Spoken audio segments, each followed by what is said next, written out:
Action. જુઓ mister Parekh, તમે અત્યાર સુધી મને જે કંઈ પણ કહ્યું એ મેં કર્યું. તમારા દરેક પ્લાન મેં મારી આવડતથી એક પણ સવાલ કર્યા વગર સક્સેસફુલ બનાવ્યા. મેં અપમાનો પણ સહન કર્યા, પણ હવે નહીં. હું મારી જાતને, મારી લાગણીઓને એક હદથી વધારે ઇગ્નોર નથી કરી શકતી. અને કોઈ પણ માણસ લાગણીઓને વશમાં નથી કરી શકતું મિસ્ટર પરીખ. અરે લાગણી તો માણસના સ્વભાવ, એની ક્વોલિટી અને ખાસ કરીને તો એના આપણા તરફના વર્તનના લીધે આપોઆપ જ થઈ જતી હોય છે. માન્યું કે હું તમારા કારણે જ ક્રિશના જીવનમાં આવી છું, પણ ક્રિશ હવે મારા જીવનનો આધાર બની ગયો છે.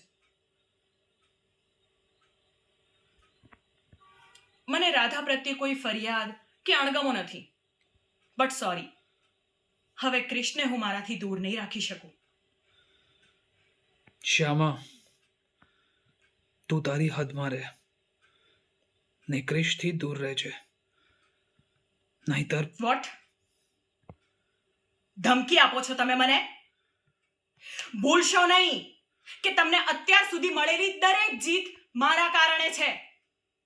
મેં રિસ્ક લઈને તમારા કામ કર્યા છે, અને તમે સારી રીતે જાણો છો કે મારી પાસે પણ બેકિંગ છે, પાવર છે. હું કિયારા નથી.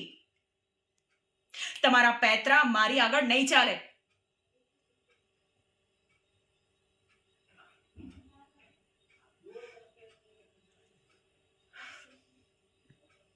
સી મિસ્ટર પરીખ, હું તમારો રાધા પ્રત્યેનો પ્રેમ સમજી શકું છું.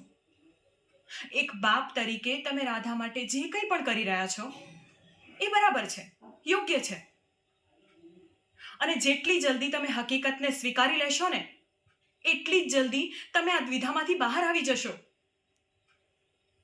રાધા પાસે વધારે સમય નથી એ તમને ખબર હોવા છતાં પણ તમે એ વાતને તમારાથી અળગી કરી રહ્યા છો. મારા કૃષ્ણ જીવનમાં આવવાથી રાધાને કોઈ જ આંચ નહીં આવે. ચાલો, હું તમને છે ને એક વચન આપું છું. જ્યાં સુધી રાધા જીવે છે ત્યાં સુધી કૃષ્ણની પત્ની રાધા જ રહેશે. ઠીક છે? પણ તમે એક વાત યાદ રાખજો, મને કૃષ્ણ ચાહતા દુનિયાની કોઈ તાકાત નહીં રોકી શકે. કોઈ જ નહીં.